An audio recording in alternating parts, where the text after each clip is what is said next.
যে দেখেন প্রথমেই দেখাচ্ছি আপনাদের যে পানির যে সিস্টেমটা, এটা হচ্ছে অটোমেটিক। এই যে এত স্লো টার্নিং হবে যে ডিমে কোনো ঝাঁকুনি লাগবে না, কোনো সমস্যাই হবে না। আমরা যে ভিতরে যে আসসালামু আলাইকুম সম্মানিত দর্শক, নতুন আরও একটি ভিডিওতে আপনাদের স্বাগতম জানাচ্ছি। আপনারা দেখছেন ট্রাস্ট ইনকিউবেটর থেকে। আজকে আপনাদের দেখাবো একটি 350 ডিমের অটোমেটিক ইনকিউবেটর মেশিন। এই ইনকিউবেটর মেশিনটি মূলত আর্দ্রতা অটো কন্ট্রোল হবে, তাপমাত্রা অটো কন্ট্রোল করবে এবং ডিম অটোমেটিকভাবে ঘুরবে। এটি ককশিট বডির ইনকিউবেটর মেশিন। যে সকল খামারি ভাইরা অল্প পরিসরে হাঁস মুরগি, টার্কি, কোয়েল, তিতির এই ধরনের যে কোনো পাখির বীজ ডিম ফোটাতে চান, তাদের জন্য এই মেশিনটি হবে একটি বেস্ট চয়েস। এটি হচ্ছে তাপমাত্রা এবং আর্দ্রতা। শীতকালীন সময় আপনারা সবাই জানেন আর্দ্রতা অনেক বেশি কমে যায় শীতের সময়।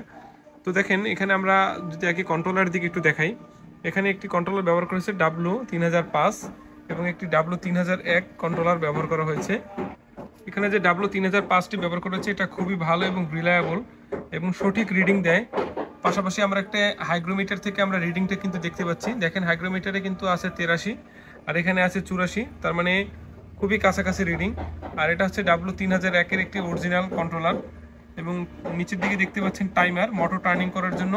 এপাশে আছে যে ডিসির জন্য একটি W1209 এবং দুইটি পাওয়ার সাপ্লাই আমরা ব্যবহার করেছি। এবং এটা হচ্ছে অ্যাডাপ্টার, এটা হচ্ছে আর্দ্রতা বাড়ানোর জন্য মিস মেকারের যে অ্যাডাপ্টার, এটা হচ্ছে সেটা। তো আসুন আমরা মেশিনের ভিতরকার অবস্থাটা দেখব। এবং আরেকটু বলি, এই মেশিনটা কিন্তু একদম ফুল অটোমেটিক, 100% অটোমেটিকই বলা যায়, কারণ এখানে তাপমাত্রা, আর্দ্রতা, ডিম ঘুরানো এবং পানির লাইনটা পর্যন্ত যে অটো করা আছে। উপরে এরকম একটা ড্রাম থাকবে, পানির পাত্র থাকবে। এখান থেকে এই যে পাইপের মাধ্যমে এই যে এই ছিদ্র থেকে পাইপ ভিতরে গেছে, এখান থেকে পানির ব্যবস্থাটা হবে, অর্থাৎ পানি দিতে হলে মেশিনটাকে বারবার খুলতে হবে না। তো শুরুতেই বলেছিলাম যে এটা একটা ককশিট বডির। দেখেন এটা কিন্তু অনেক মোটা, এই যে দেখেন 3 কর প্রায় 3 ইঞ্চি মোটা একটা ককশিট বক্স এবং খুবই মজবুত, দীর্ঘ সময় তাপমাত্রা ধরে রাখতে পারবে। তো এই হচ্ছে মেশিনের ভিতরকার অবস্থা, আপনারা দেখতে পাচ্ছেন। আর এই যে দেখেন প্রথমেই দেখাচ্ছি আপনাদের যে পানির যে সিস্টেমটা, এটা হচ্ছে অটোমেটিক। এই যে হিউমিডিটি বাড়তেছে, শুরু হয়ে গেছে হিউমিডিফায়ার চলা। এখানে দুইটা লাইটের পয়েন্ট দেয়া আছে এসির জন্য, ডিসির জন্য দুইটা লাইটের হোল্ডার এবং লাইট দেয়া আছে। এবং দুইটি আমরা ফ্যান, হাই স্পিডের ফ্যান ব্যবহার করেছি। একটি 6 ওয়াটের মোটর ব্যবহার করেছি টার্নিং এর জন্য। এখানে আপনারা দেখতে পাচ্ছেন কোয়েলের ট্রে দেয়া আছে। আমি যদি আপনাদের একটু টার্নিং করে দেখাই, এই মেশিনটি 2.5 আরপিএম এ খুব স্লোলি টার্নিং হবে। এত স্লো টার্নিং হবে যে ডিমে কোনো ঝাঁকুনি লাগবে না, কোনো সমস্যাই হবে না। আমরা যে ভিতরে যে লোহার যে অ্যাঙ্গেলটা দেখতে পাচ্ছেন, এই যে ফ্রেমটা ভিতরে যে লোহার স্ট্যান্ডটা, এটা কিন্তু 4 মিলি স্ট্যান্ড আমরা ব্যবহার করেছি। 4 মিলি স্ট্যান্ড ব্যবহার করার কারণে এটা অনেক মজবুত এবং টেকসই হবে। আর ভিতরটা কিন্তু আমরা রং করে দিয়েছি। এই যে স্ট্যান্ডটা দেখতে পাচ্ছেন, এই স্ট্যান্ডটা কিন্তু আমরা কালো রং করে দিয়েছি।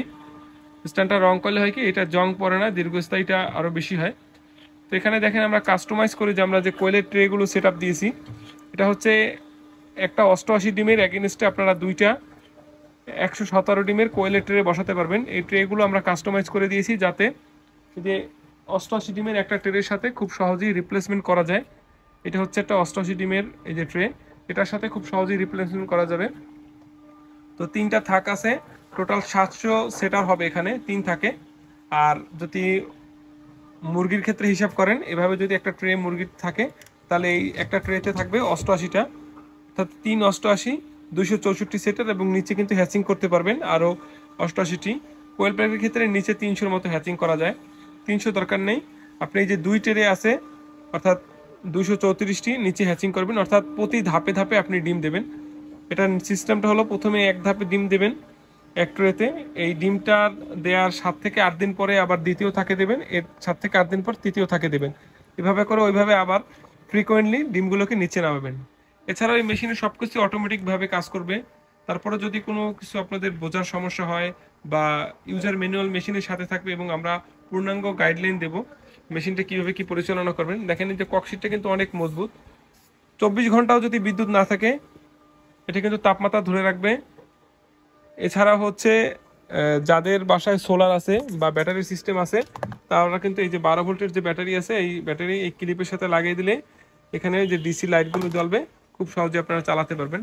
এই হচ্ছে মোটামুটি অবস্থা। তো আপনারা দেখলেন যে এর আগে মেশিন খোলার আগে কিন্তু আমাদের আর্দ্রতা আমরা 80 করে রেখেছিলাম। এখন আপনারা দেখতে পাচ্ছেন আমাদের যে ওয়াটার লেভেলের মাধ্যমে আমরা উপরে টাঙ্কি বসিয়ে দিয়েছি, ওখান থেকে পানি আসতেছে। এই যে পানির পাইপ, এই যে পানির পাইপ দেখতে পাচ্ছেন, এবং টাঙ্কি কিন্তু এই যে উপরে আছে, এটা হচ্ছে পানির ট্যাঙ্কি, এখানে পানিটা থাকবে। এই পাইপের মাধ্যমে পানিটা নিচের দিকে চলে আসতেছে। তো একটু পরে আস্তে আস্তে পানিটা যখন এই লেভেলে আসবে তখনই কিন্তু এখান থেকে পানি পড়া বন্ধ হয়ে যাবে। এটা হচ্ছে ওয়াটার লেভেলের সিস্টেমটা।